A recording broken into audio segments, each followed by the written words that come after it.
Welcome to the WarriorHER Podcast, a show dedicated to those looking to excel in business, life, and family. I'm Courtney. And I'm Nikki, and we're sharing the stories of remarkable women making their mark on the world, sharing the valuable lessons they've learned and the wisdom they've gained along the way. 'Cause even when I lose, I'm winning.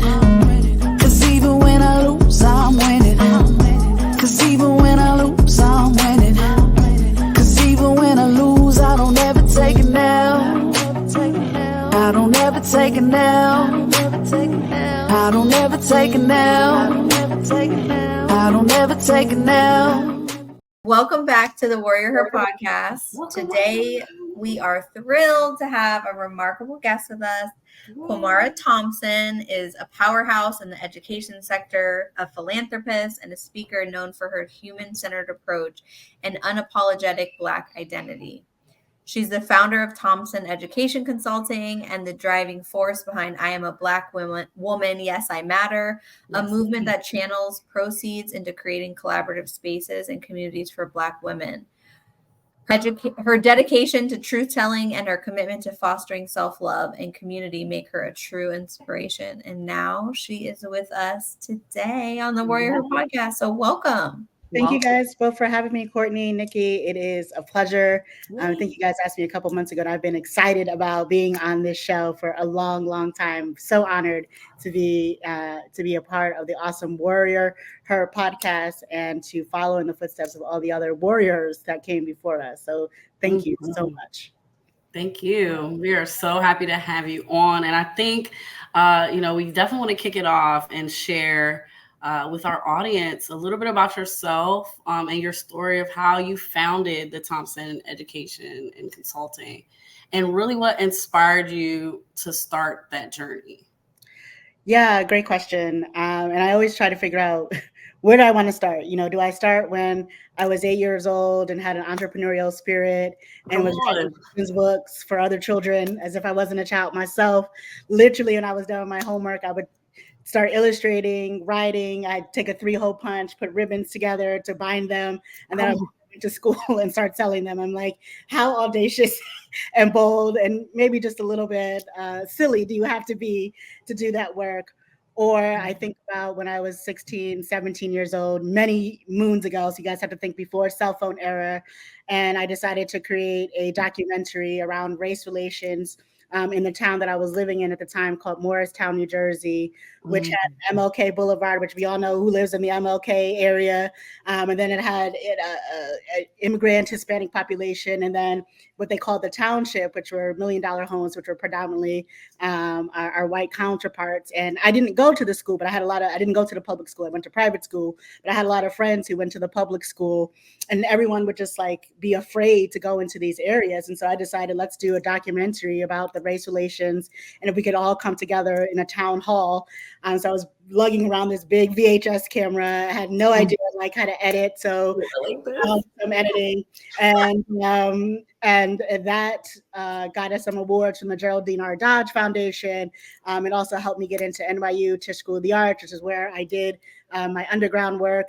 But if I'm thinking specifically about Thompson Education Consulting, when I was at NYU, sister girl, I like to have money. Yes. Okay. Different jobs. So besides being a party promoter, I also worked in after-school programs and with students.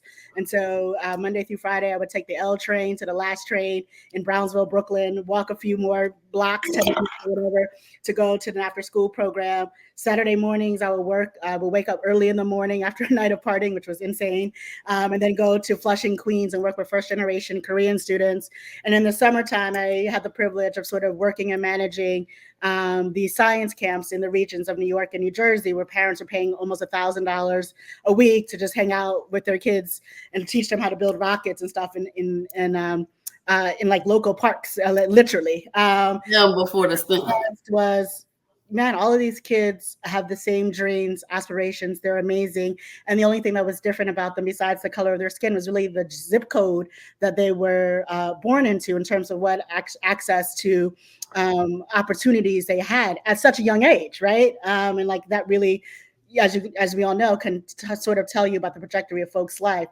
So after I graduated from NYU, I was working at this particular science camp, and very rarely were there any Black children that showed up. But this particular summer, there was this young Black boy who used to come. He was like 5 or 6 years old. His mom used to drop him off all the time. But one time his dad came and dropped him off and was like, "Who's KT?" And that's what I would let the kids call me, because I was like, I was only 21, 22. Wasn't nobody calling me Miss Thompson. I was like, no, that sounds too old.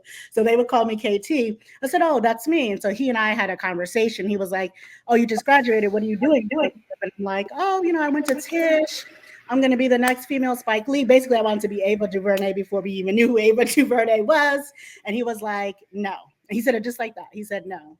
He said, my child has hated school since he first started going. But now he comes home every day talking about you, what you've taught him. He's so excited. He can't wait to go to first grade. He was like, "You have a talent for educating. And I'm the Patterson Board of Education president. If you want it, you have a job."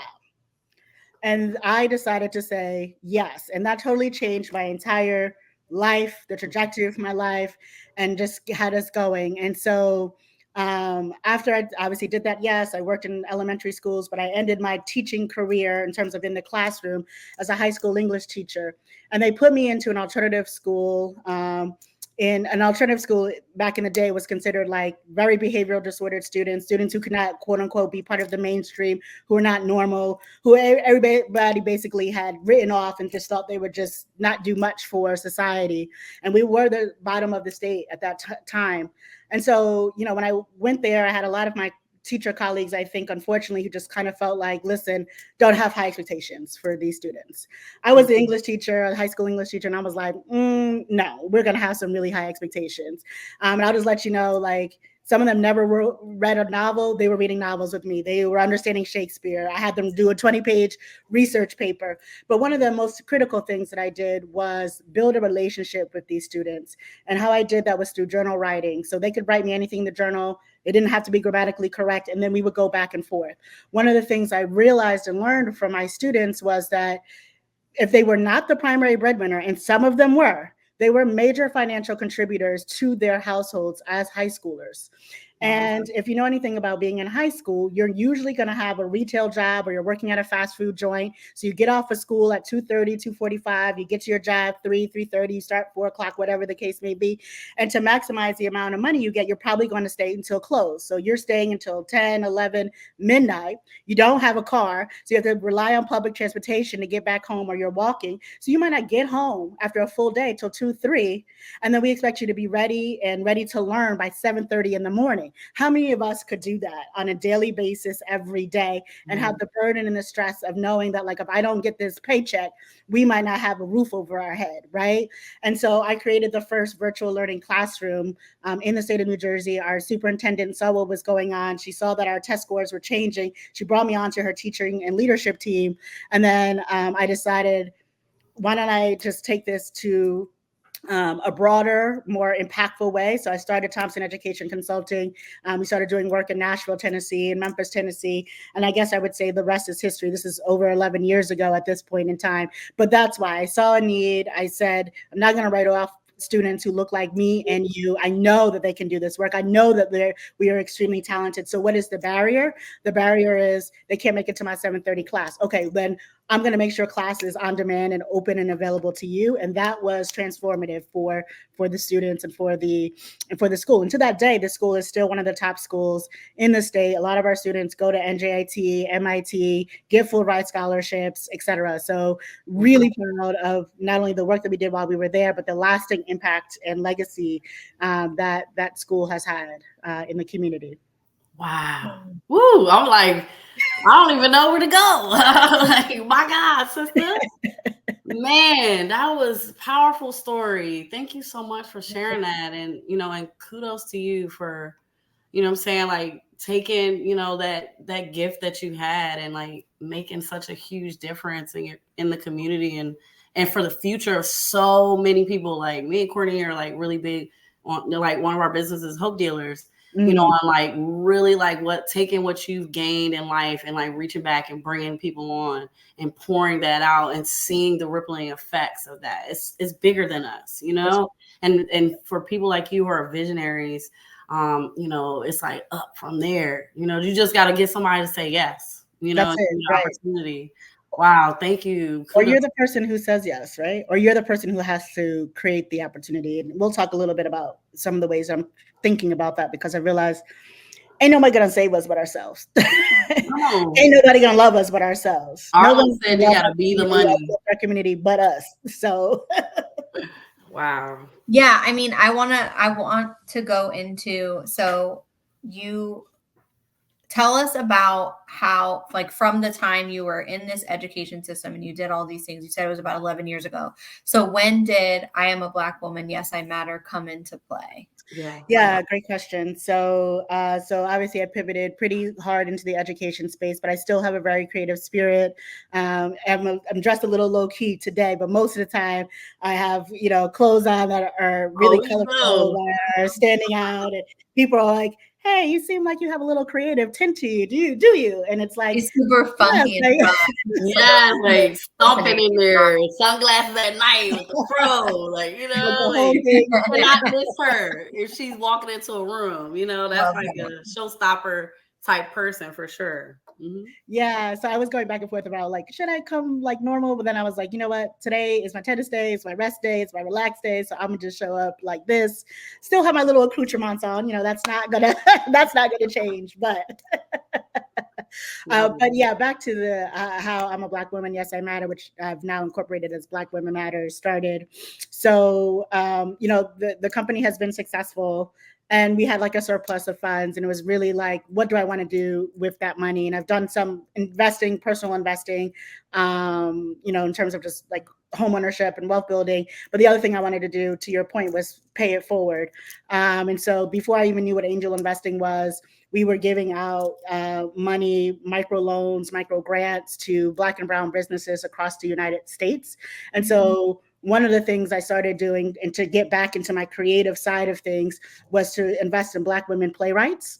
And so right before the pandemic, I had invested in 2 super dope Black women productions and plays. And they were running off Broadway and in the East Village of New York City. And as a way to sort of like bring the community together and to what I call bring sexy back to the theater, we would do these sort of town halls where we'd have snippets from the play. And then we would have like a larger panel that would sort of talk about things that were important to our community, whether it was healthcare, financial building, et cetera, et cetera. And then we would have all of these Black vendors that were there. And every single event that we did was sold out. And it was amazing. And then our shows ended up being sold out. We were on a roll. And then March 13th, I think it was March 13th, 2020 happened, and everything shut down in New York City. So we couldn't do anything in person any longer because of COVID and the pandemic. And so, slowed down, just chilling in my house in Jersey. And then I was getting these phone calls and these messages from friends who were like, I'm missing community. I'm missing like what's going on. What can we do to sort of try to recreate? And I was like, I don't know. I've got this thing called Zoom that I'd already been using anyway. Let's just see if we can just come together and start recreating at least like the town halls. Let's start bringing community together and start having conversation. And so we did that. And it actually ended up being extremely valuable, and it actually went global. So we would have Black women who would be joining us, and some of our white allies as well, joining us across the globe. And it was amazing. In fact, I guess it was so amazing that we got Zoom bombed, and someone like got in and really terrorized us. And I won't say exactly what they did. There was a whole article written about it in the Griot. And so then I decided to switch to YouTube so that we would have just a more safe forum where no one could take control of the things that we were doing. And so that's how the channel was born. I'm a Black woman, Yes, I Matter. And that's really how the movement started. I've been really reflecting a lot on that story lately because, someone tried to silence me. And I was telling folks that I had just recently met a couple of weeks ago in Las Vegas about this story, because like I said, it's been on my mind. About how I had to actually talk to the FBI and stuff about how, I was being targeted by these sort of white terrorist groups because I guess they felt threatened by the positive things that we were saying as Black women. We weren't even talking anything crazy. We were just like trying to uplift each other and, you know, give each other tools and affirmation and just come together as a community. But I think, as you can see, when we come together as a community, that feels very threatening for folks who don't want us to do that.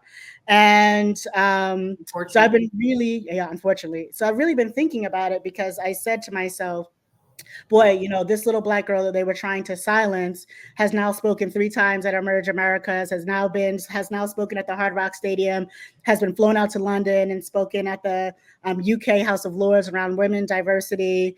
And this is the new thing I'm really excited about, we are going on a Kamala for President campaign tour around her housing initiatives.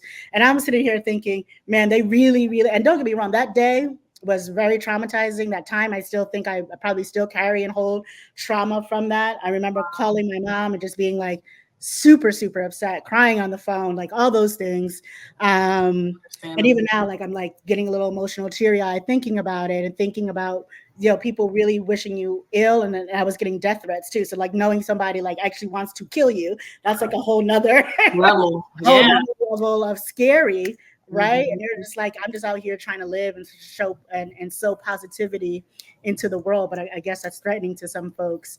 But I wasn't going to be silenced. Right. And so like the YouTube channel was born, and like all of these opportunities that I continue to think about for the community here in Miami and the community, our larger community across the African and Caribbean diaspora.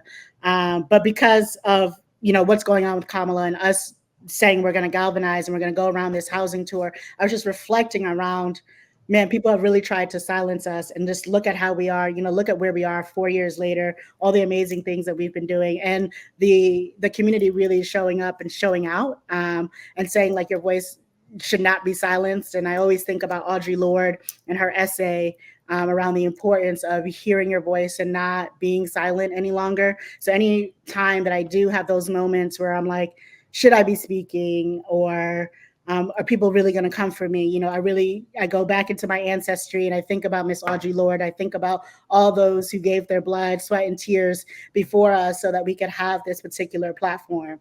And I just keep that top of mind. But anyway, I'm sorry, I think I went like on a whole other tangent. But no, you were literally like, I was like, okay, I got my next question for you that like really aligned with that. But then you was like, bam, I'm about to answer it for you right now. Because, you know, I was going to literally talk to, you know, what you were saying about, you know, that unfortunate traumatic event that happened to you. And then, you know, like how, when you go through something like that, and this happens so much, unfortunately, you know, especially, you know, Courtney and I are, you know, female, Black women, and we're entrepreneurs. And we've definitely experienced some letdowns and like how difficult it is to get what you need to get where you're trying to be. And we're trying to make impact. Like we're literally called the hope dealers. Like we are literally trying to make a huge impact on our community. So when you speak about that, like that is like a very extreme case of like what people are going through on an everyday basis. And probably a lot of our listeners, you know, that are tuning in and will be listening to this. So, you know, that leads me to ask, like, you know, feeling those emotions, that's real, like calling mom, like, you know, God bless you for having a mom to call. I don't have a mom to call, like, you know, like my mom passed, you know. So how do you cultivate, you know, picking yourself back up and having that resilience and that self-love within yourself to stay encouraged, and then, you know, encouraging others, especially within the Black community as we deal with that. And, you know, speaking to some of those success stories from any initiatives that particularly touched you, where you reinforced that mission and those drivers. Okay, I'm going to see if I can catch all of that. So hop back in if I miss anything. I can tell you too. We have an editor. But in terms of the fortitude, I think that, and I think about this quote a lot too, which is, courage is not the absence of fear. Courage is knowing fear and doing it anyway. And I think that I have had a history of doing that. Just if something is frightening to me, I just do it anyway. But I do want to talk about being able to have a mother or a foundation that keeps you safe and keeps you covered. I say all the time that I'm covered and highly protected by my ancestors and by my family. And I don't know I would be the person that I am today, taking the risks that I do, if I did not have that foundation of family. So I always give kudos to my mom and to my dad They're still together to this day. They've raised 4 daughters. I'm the oldest of 4 girls, in this world that is not easy, in predominantly white spaces, because both my parents are actually pretty successful. So just even navigating what it was like to be a Black child in majority white spaces. I grew up after I was born in Harlem. I grew up in the suburbs of New Jersey. I went to private school. I did not often see people who looked like me unless it was my own family. So even just kind of thinking through my own identity, but also kudos to my parents for really enforcing, like, girl, you're Black. You're Black American. Here are all the amazing books, dolls, everything you need to know, and like really enforcing our true sense of identity. That's why when people ask me if I have a nickname, I say, no, my mother calls me Kwamara, and that's what you're going to call me too.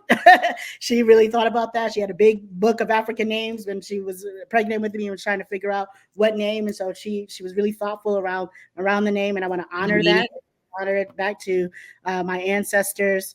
But without that foundation, without feeling safe, and this is important, having that psychological, emotional safety, I don't know that I would be able to always bounce back from everything. And it is also one of the reasons why I created some of my classrooms and some of the things that I do and think about things so much rooted in humanity and in love, because I realize I'm very privileged in that sense. Yeah, we are not privileged being Black. We are not privileged being woman, but I love being Black and I love being a woman. Let me be clear. I would never change that for the world. I have a lot of pride in that, but it's difficult navigating those situations.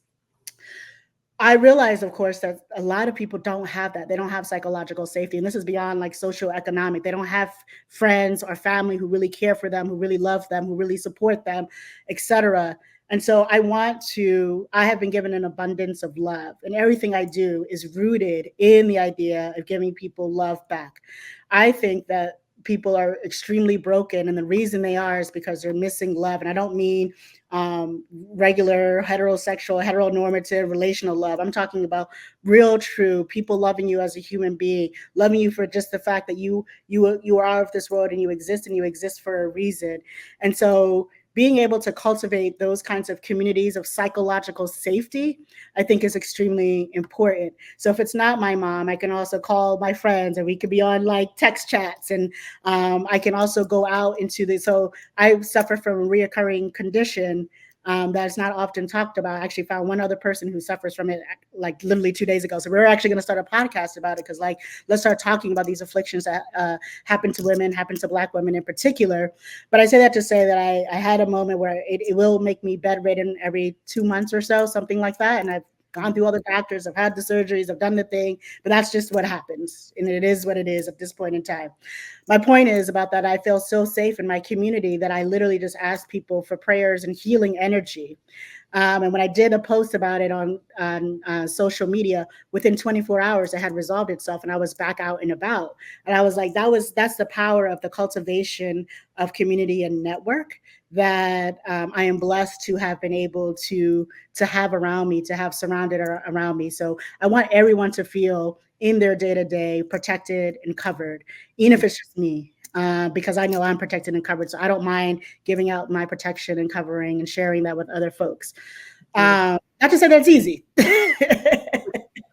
Not to say that it's easy. Not to say that I don't have moments of doubt. Not to say that sometimes at night I'm like, what in the world am I doing? But you know, we know their day and we do it anyway.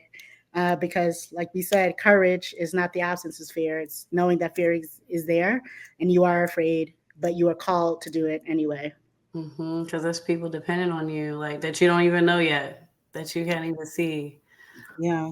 It's bigger than us. And that is so important. Thank you for sharing that. It's powerful. Yeah. And you're so involved. Like, can you touch on more the other things that you're involved in, including like BiteCon and just a little bit, but then I want to know, I know you serve on multiple different boards. What drives you to serve on those boards? And how do you choose to how do you select the ones that you want to be a part of?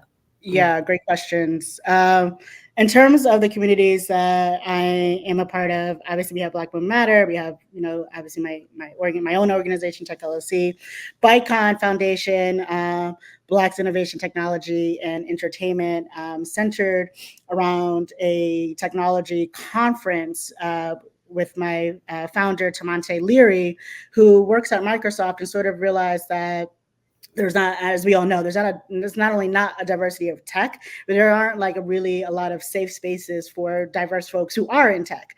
And so he started BICON, which next year will be our 4th annual conference. And then he started a foundation, and he asked me to come on board. And I was like, absolutely, because I think it's so important that we're thinking about accessibility when it comes to technology.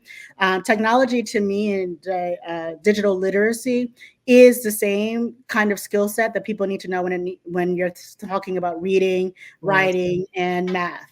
And so even though we talk about the tech industry as if it's a silo, the truth of the matter is technology is weaved into everybody's life.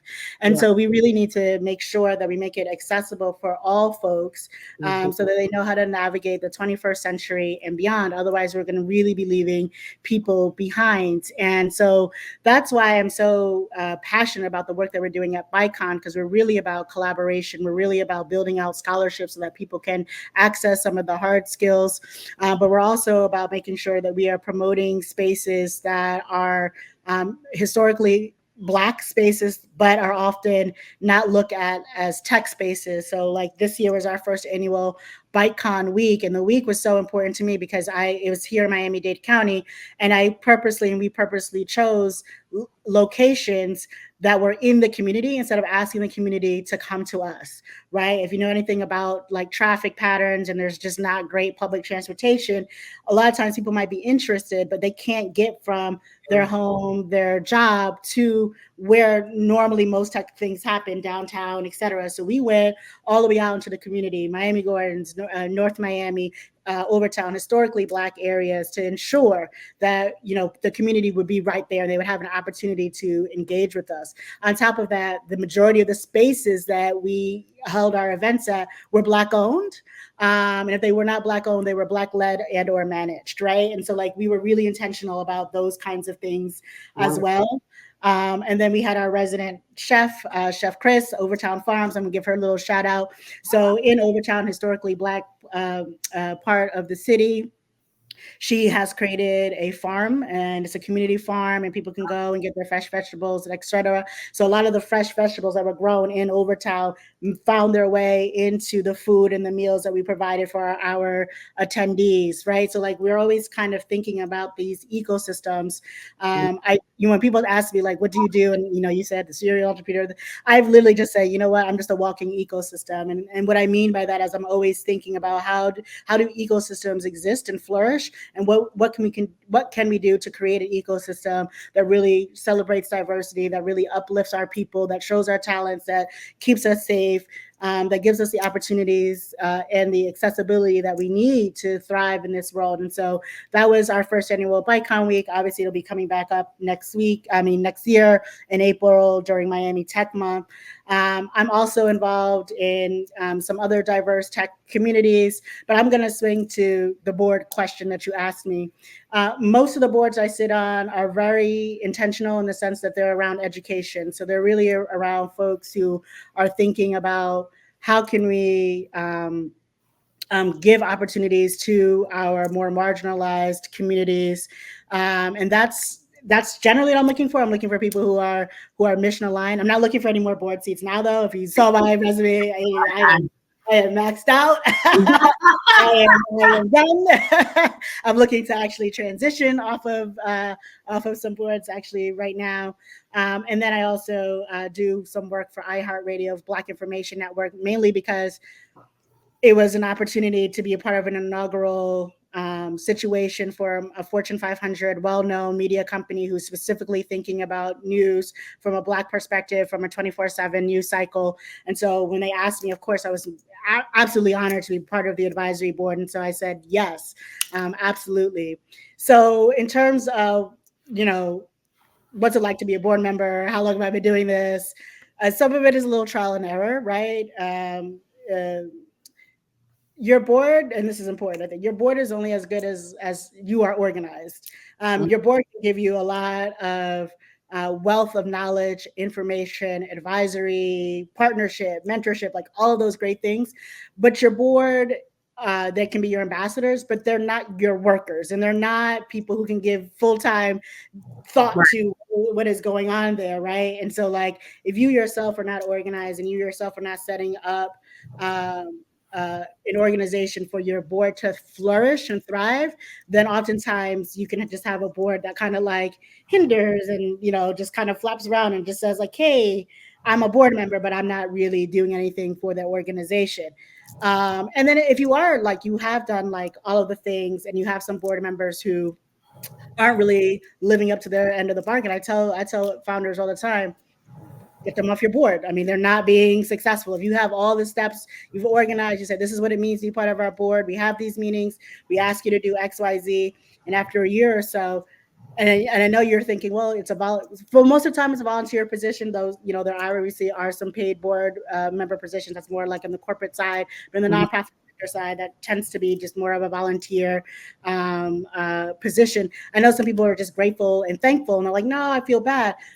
But this is your child. This is your organization. This might not be the right time, the right marriage. I think about business relationships the same way I think about personal relationships, right? Like, are we here for a lifetime? Are we gonna be married? Are we hit it and quit it? Like, what is it? Like, figure it out. Like, what is it? Okay. Right, let's work it out. Sometimes it just changes. Like, we thought we were gonna be here for a lifetime, but we only here for a season.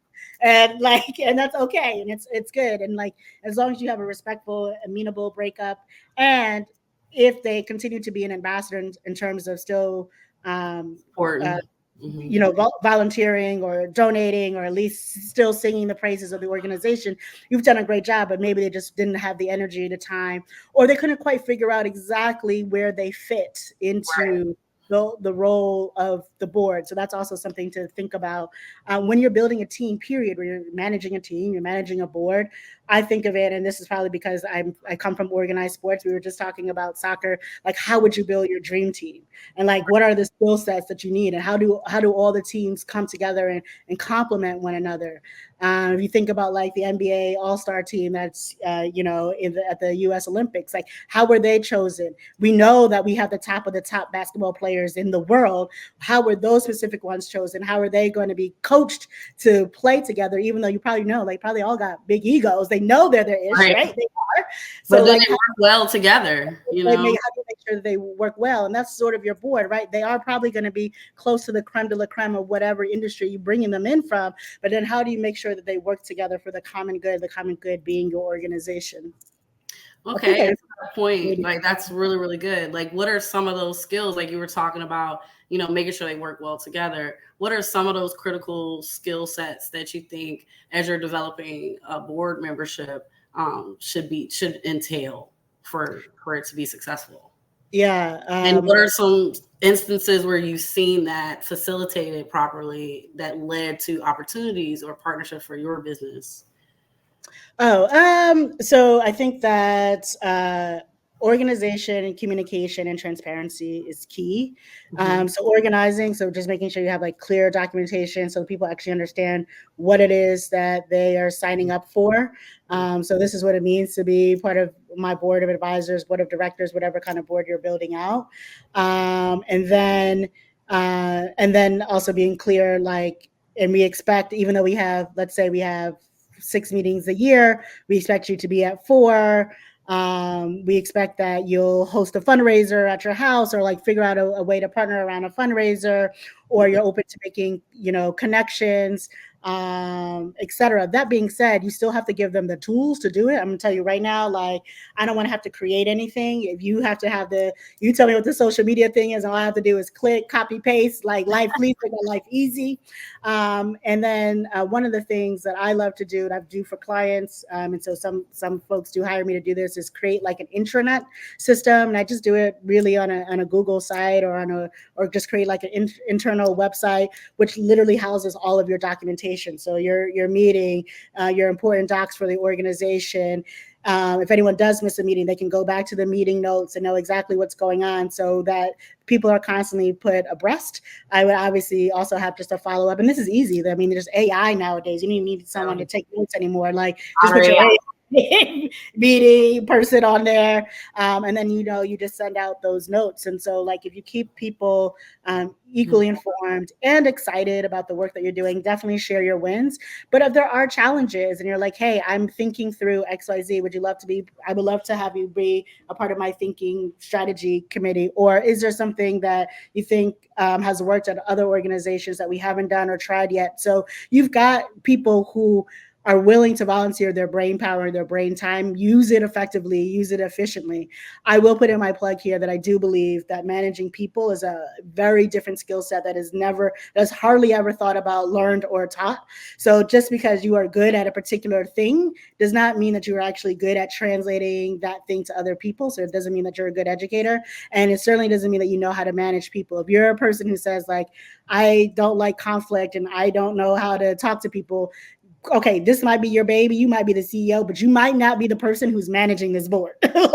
You might not be the person who's managing or growing this team. That might not be you, because that's not the lane that you need to play. And that's fine. Not everybody needs to be relational. Not everybody knows how to communicate with folks. I definitely have people who are like, I don't understand why no one understands. I'm like, cause my friend, like you're using so much jargon that everyone's like, what does ABC XYZ mean? Like, being able to self-assess that is important. Make it make sense to people. And so like oftentimes when I'm doing consulting work, and you guys probably see this too, I act like a translator. I was like, okay, got it. Okay, now let me translate this information so the majority of people actually understand what it is you're saying. Let me put it in layman's. Let me put it in layman's terms, right? And you have to be relatable, and you have to be now, of course, people most likely are joining you because there is something about you. There's probably not something particularly unique about your organization, because I think most things have been thought about, have been done. It's really about you as a leader. But part of your leadership skills should be reflecting and analyzing on where are my strengths, where are my challenges, and the places that you do have challenges. Yeah, you could grow in them, but I actually just say find somebody on your team who has that strength that you do not have. Compliment. I love that for many reasons, because I think also, like, I talk about this all the time. Like, I'm one of those people. I don't particularly love managing people. Now I can, and I feel like I'm good at it, but I don't like it. Yeah. I don't like it. I don't want to do it. So it's like, if somebody else is like, there's people who will like love that. So that's for me more of, I need to outsource that, because I don't want to really do it. I'm not going to be the one. I also know one of my weaknesses is like, I'm not the best at like continuously updating. Like, I definitely am not the best at that. We're still figuring that out. We're definitely still figuring that out. But I think it's going to be a lot of value of what you were saying for people to think about, especially entrepreneurs. No matter where they are, it's common theme of what you're saying. Like, all of the women that we talk to, some have slightly different methods of how they do that. Right. But the common theme is nobody can do it alone. And that's going to bring me back to when you were talking about like building out the team, right? I feel like the most successful companies are the people who build the right teams. Mm. And I don't love when you talk to people or you see people who it's like, I built this all by myself. Like, I built this company. And it's like, but you didn't. Like, yes, you may have driven it to a certain point, but that still wasn't just you, because you had to hire your EA, and then you had to hire the CTO that built the technology. And it's like, I just love that you use a sports analogy, even though I'm not a huge sports person, but I get it. I understand the team analogy as somebody who did a sport as well. But I just wanted to say that, because I think that needs to be a huge like message I want people to understand, is it's a team. Yeah. It all comes back down to people and relationships, and then being aware of like your strengths and your weaknesses. Absolutely. And if I could add on to this, and I'm going to say I'm very passionate about entrepreneurs getting a board of advisors and getting the right board of advisors, even from the beginning. So you might be thinking, well, this is just stage one. I haven't gone to like my family and friends, or I haven't even done this. But if you start cultivating your board of advisors, so hey, you get some ambassadors who are already going to start talking, who already believe in you, who already hopefully will start opening up doors for you. But you sort of start thinking about like, how do I maximize these people? You start like working on it. You have other brains and other folks who are really thinking about these problems with you. That can be a help me. And so you're not in siloed. So I think there are a lot of solopreneurs out there. I'm like, have a board of advisors, but also please, and I will say this all the time, be very careful who you put on your board of advisors and how much power you give folks. I have seen time and time again, especially from Black women in particular, that their company gets to such a level of success, and then their board comes in and tries to figure out how to oust them. And I'm sure you can think about some famous folks as this has actually happened to. So this is why I like the skill of understanding and cultivating your board. If you start working on it while you're building your acumen as an entrepreneur, I think is helpful. I've been honored to be hired on at an organization called Connected. And that's what I'll be doing. I'll be really helping both entrepreneurs thinking about how do they structure their board. And then I'm talking to people who are C-suite, who are retirees, who actually want to get onto the board side as part of their retirement plan and give back. But then also telling them, like, how are the ways that you're supposed to, that you can give back? What are some questions you can have, and making sure that's like a good marriage. And so I think people are starting to see the importance of having boards earlier on in their entrepreneurial journey. And I'm definitely a huge proponent of that as well. So shameless plug, I am happy to help people think through that for a nominal fee. Nominal fee, like, let's not forget that asterisk. Okay. Yes. And that is like a really great segue, into, what are some upcoming, as we, coming to a close, what are some upcoming projects and collaborations that you're really excited about as we're getting into this next quarter of the year? Yeah, so I'll save the most recent event for last. I won't say the best, but the most recent. But I will say that when I told you about creating opportunities and being the change that we want to see, ain't nobody going to save us. I think because I sit in this angel investing, entrepreneurial, social impact, philanthropy world, I get a lot of folks who are always asking for money. I mean, there's just like, I'm like, Lord, okay, listen, no, just like that. A, because I already have my investments kind of already tied up, but B, my next question is like, well, what are you doing to earn money? What have you done to earn revenue before you come to somebody else and say, I need XYZ amount of money to infuse cash? I want to know, like, okay, what have you done to actually create opportunity for yourself? That's revenue driven opportunity. Mm-hmm. And so what I'm seeing, obviously, not only just me feeling, but just knowing out in this space, people are not really trying to give their money up that much anymore. People are really tightening up. I think the idea that as an entrepreneur, we can just go out and start finding like investors, I think we need to rethink that and reprogram those ideas. That being said, I think about what are the ways that we can come together as a community? And I think a lot about cooperative economics. And so I run in several communities, one called Let's Break Bread, which is my own community here in Miami. We have about 207 members. And the idea, and we're launching this internally next week on Thursday, where people will put money into a pot. Do you guys know what a susu is? I sure do. Yes. So we got to introduce you to Savona too. That's somebody else. We talk about the same thing. See, all on the same page, honey. I love it. So we're creating this micro-economy where the idea is that we're going to circulate our dollar within our own community, support our entrepreneurs, and then we'll have this pot of money. And every quarter we'll come together as a governing and voting body to decide what it is that we want to do with this money. And those who know me know that I'm obviously big in philanthropy and impact work. So there'll be 3 pillars: philanthropy, social impact, and then actually just investing back into somebody's like project, whether it's their business, whether they have like a project they just need some additional funding for, et cetera, et cetera, et cetera. And we'll do that on a quarterly basis. My goal is by December to be able to write a white paper around what we have been able to do just collectively within our community and how we've been able to impact people's lives, businesses, whether that's through scholarship, philanthropic work, through their business investing, or and just also just buying their services or whatever. Like I put a marketplace together. And if that goes well, then we'll start moving that model to some of the other communities that I run and have influence with.